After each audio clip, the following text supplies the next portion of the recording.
Hey guys, welcome back.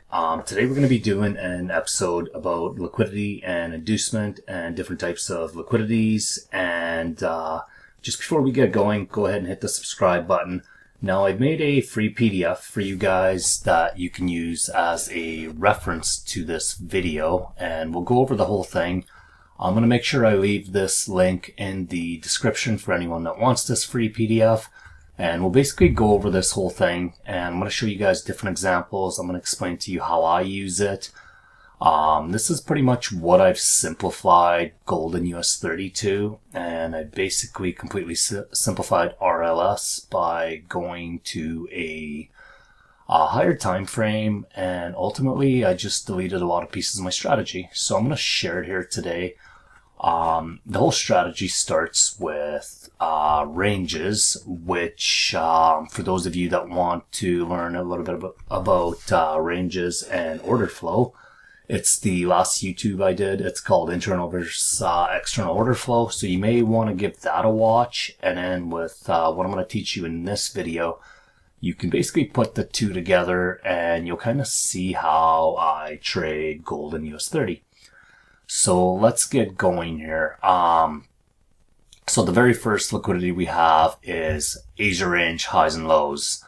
There's the timings I gave you guys, 1600 to 2300, UTC -8.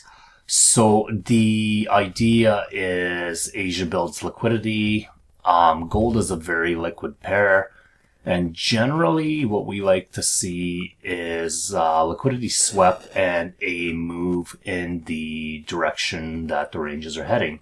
So in this case, Asia lows are taken, Asia highs are taken, and we're kind of moving in that internal order flow direction. So this would be a great area to trade from for that reason, and for one other reason, which I'm going to show you in a bit. This trade I actually gave out to the free VIP, or the free analysis group as well.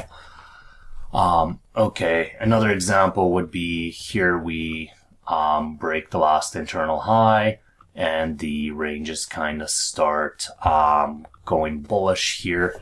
So same concept, right? We took out Asia highs, we take out Asia lows. You could buy this. This is a bank holiday, so you likely wouldn't have been trading it. But the concept remains the same. So let's kind of take a look at the next part of it here. Actually, let's just actually do a couple more examples. This right here. So this price action here. Actually, never mind. So this did take Asia high.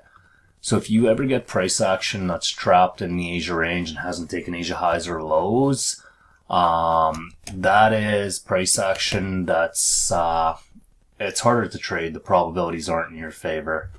So this, for example, if price is in here when you came in, until this broke the Asia range, I wouldn't even be looking for a trade. So here we look like we get some kind of news pullback around 7, and you get a continuation in the direction of the ranges. So that would be kind of an example of how I would use Asia. Asia's not going to play a role every day, but a lot of days it will. So it's just one of our liquidities. Make sure you stay to the end too, where I get into the liquidity cycle and the actual inducement and the other piece of the strategy that actually I use more often than Asia range highs and lows. Like this, probably a confluence maybe once a week, sometimes twice. Previous days, weeks, months, highs and lows, pretty standard. Nothing new here. This again. There's more context to this. I use this in a sideways market. So what that means is if the market's kind of one directional and I'm making either internal ranges or relevant ranges in one direction, I'm not going to want to use that. Whereas if the market starts doing something like this, where it's wiping highs and lows, then I might start using that. So this is market condition dependent. I wouldn't be searching for bottoms. For example, this ran the daily low. I likely wouldn't just buy this here for no reason. Whereas this went up, this came down, this broke. This would be a safe buy to me now because this low is holding. We've mitigated the extreme. that would be an okay buy. So again, it's case specific. If you just buy and sell at every daily high and low, it's not sustainable long term. So type of market where that would be handy would be something like here. Highs get taken, you reverse. Low get taken, you reverse. Highs get taken, you sweep the initial reaction, you reverse. Low gets taken, you might take this buy. You might have tried to continue this buy, took a loss here. That's totally fine. And there is another piece that's going on here, which we're going to get to. All right, so that's pretty straightforward. I don't really want to go over that one too much because everybody under the sun utilizes daily highs and lows. It's about context and basically where you want to use it. You don't ever want to find tops and bottoms like this here. This here, so we sold to here, we closed here.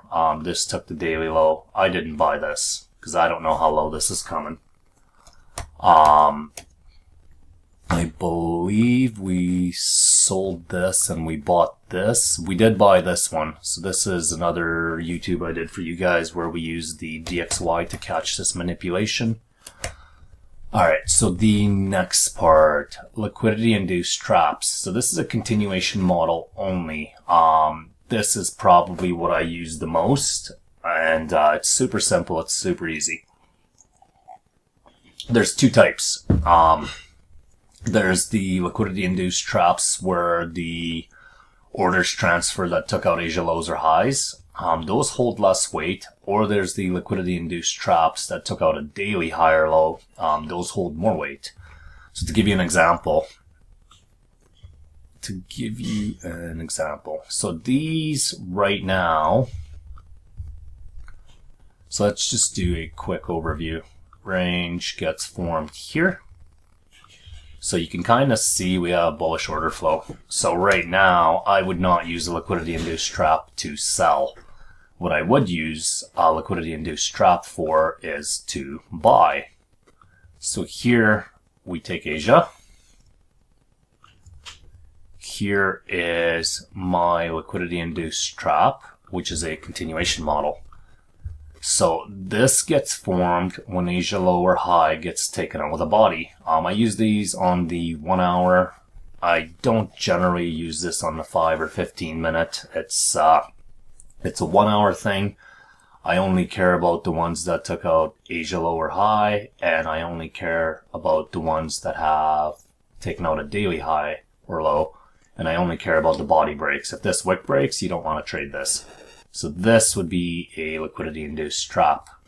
This here, you take out Asia high, you also take out the daily high. If you look here, you have a liquidity induced trap. So this would be another proper buy. So you got one buy here, one buy here. This is a continuation model. I can use this. There is an invalidation point for them. For me, the invalidation point is the first pullback and I need a body break through it. So if this whole area is a liquidity induced trap, my invalidation point is going to be the low of the first pullback. So this bearish candle is kind of the first nearest pullback. So this low would be the invalidation point. For Forex pairs, I don't even want to see a wick through this. Otherwise, I won't use it. For gold and US 30, I don't care if I get a wick. If I get a wick through it and the price comes back up, I'll still take this trade. That's just different pairs characteristics. So for this one here, for example, a liquidity induced trap cannot exceed this bearish candle. Once again, if it wicks below, I'll still use it. If it body closes below on the 1 hour, I wouldn't use it. That's invalidated to me. So only in the direction you're heading. So let's see. I'm going to show you how I caught this trade in a bit too. That's part of the liquidity cycle.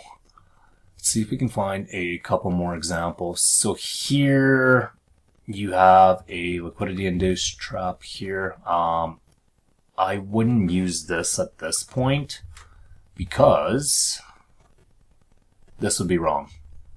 So the last thing you did is you made this high. So you actually took out this high. So right now the range is bullish, right? Then we start forming internal ranges. So you kind of have this. You could borderline classify this as one push. There's your pullback, there's your break. So this to me would be classified as a liquidity induced trap here. You do get a sell off of it during Asia. So this would be one you use. So you wouldn't want to buy off this. You would want to buy or sell off this point. So that gives you a trade. Here you take out Asia lows. This liquidity induced trap here reacts. By rights, if you shorted off here, this loss would be fine. This was a very advanced trade. I did break down why I bought it, how I used DXY. That was 2 videos ago. You guys can check that out. This was a pure manipulation. And it was basically based on the fact that DXY was selling, gold was selling. I knew price was manipulating and these highs were going to go. More likely than not, that was the chance. So now we take out this internal range, price realigns, you get a liquidity induced trap here, it doesn't get tapped. Your next Asia high would be around here. There's your liquidity induced trap, and this would be the invalidation point. So you can kind of see how simple this model is, but it only works in the direction of the last ranges being created. And if you watch my whole ranges video, I explained about internal versus relevant, and basically how it all works. So you'll want to watch that, and that'll kind of go hand in hand with what I taught you here with the liquidity induced traps.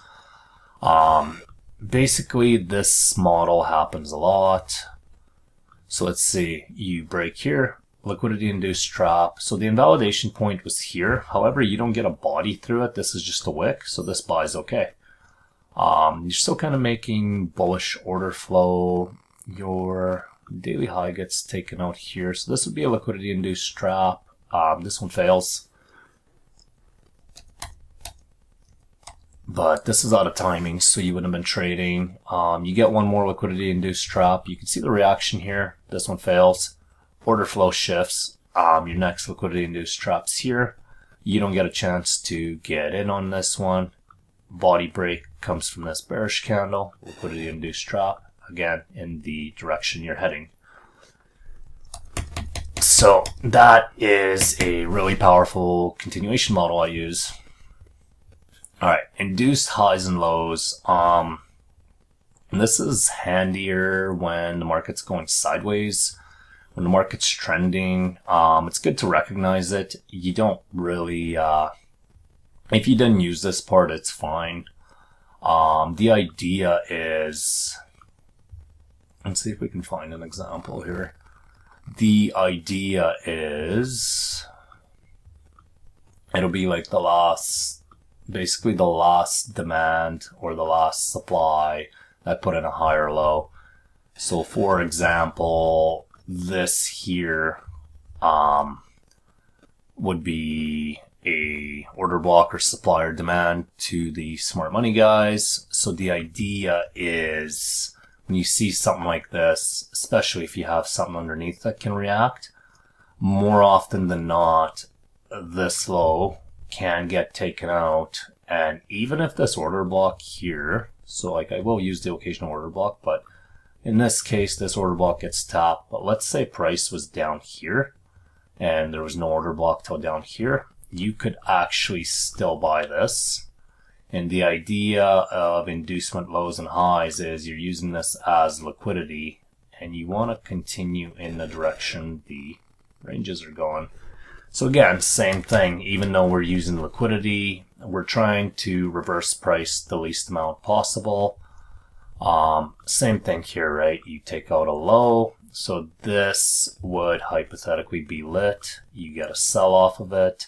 That's your daily low. You have another lit here that took out Asia low. You got another sell off of it. Why can you sell off these points? Because the last thing you did is took this low. Continuation model. So one sell, two sell. Both valid. Alright. I was actually looking for a sell this day, but it never gave us a confirmation on the 5 or 15 minute. It happened the next day.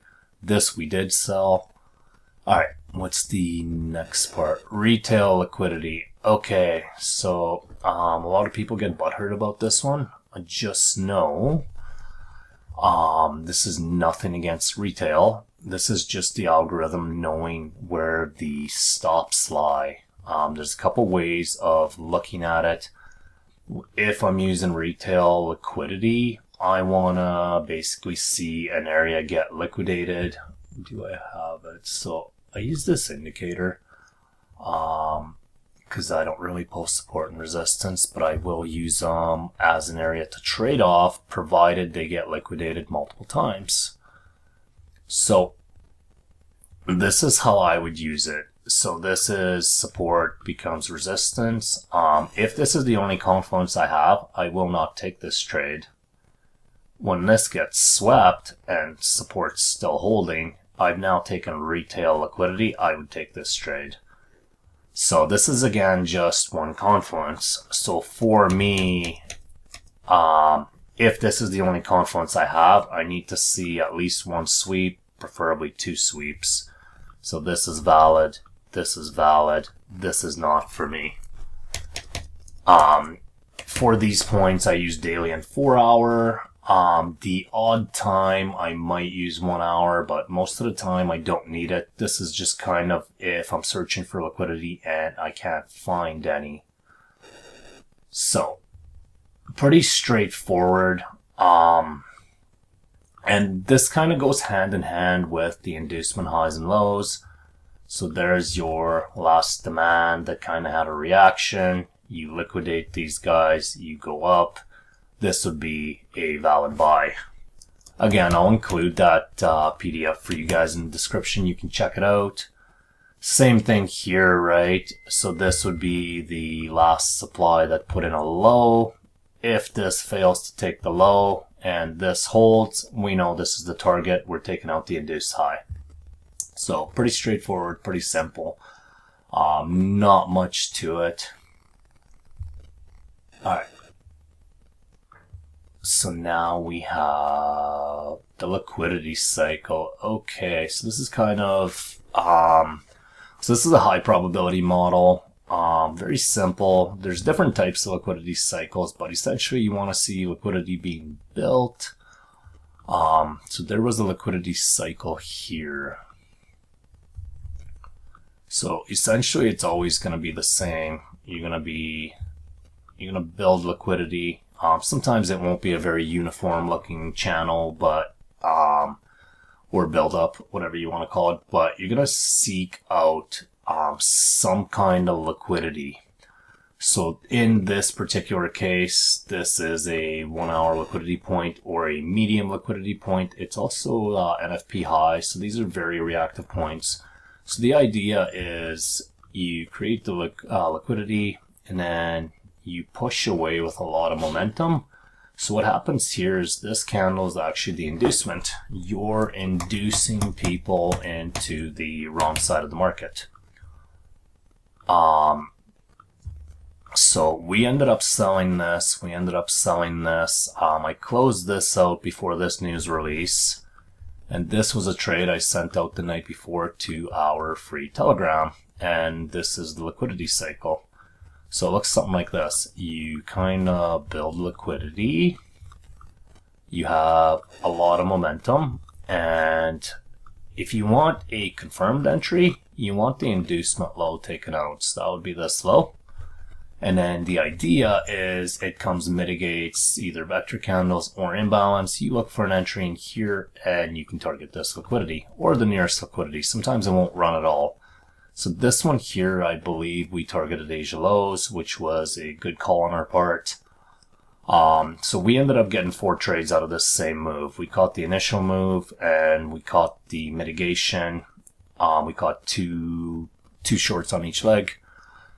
So that's kind of the simplified approach of a liquidity cycle, and it's got to go into a liquidity that matters. So 1 hour liquidity, 4 hour liquidity, previous days highs lows, monthly liquidity. And this part happens quite a bit. So again, there's your channel, there's your inducement, you took it out here, and essentially any imbalance in this leg you could trade. So this would be a valid buy, this would be a valid buy. So you have a liquidity cycle here, you induce into another liquidity. A more advanced buy would be looking for it in here. A safer buy would be looking for something in here. So that's one liquidity cycle. You also have another liquidity cycle here. And this high put in your last low, it doesn't get taken out. So then you go to the next high. This high put in your last low. Your inducement high gets taken out. And anywhere in here, if there's any imbalance on the 5 or 15 minute, you can look for an entry. So this was a possible buy. We caught this down here. Again, that's more of an advanced entry, so I won't be showing that in this video, but I have before. And this ultimately happens over and over. By the way, so the last thing we did here is a bullish range. You can see you got a liquidity cycle right into a lit when you created this bullish range. So this is your liquidity. This bearish push down is your inducement. So you can buy this. That's the advanced entry. The safer entry would be the mitigation here. And it does it over and over. So this here, there was actually a liquidity point on a lower time frame. Same thing, liquidity, inducement, took out this low. I was looking for a sell here. Price never came back, so that would have been a safe entry.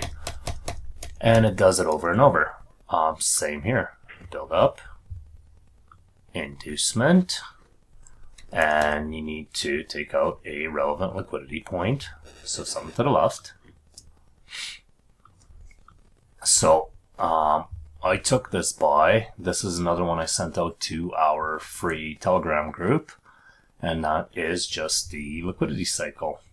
So liquidity, inducement, you can buy this. The safer entry would be looking for anything in here.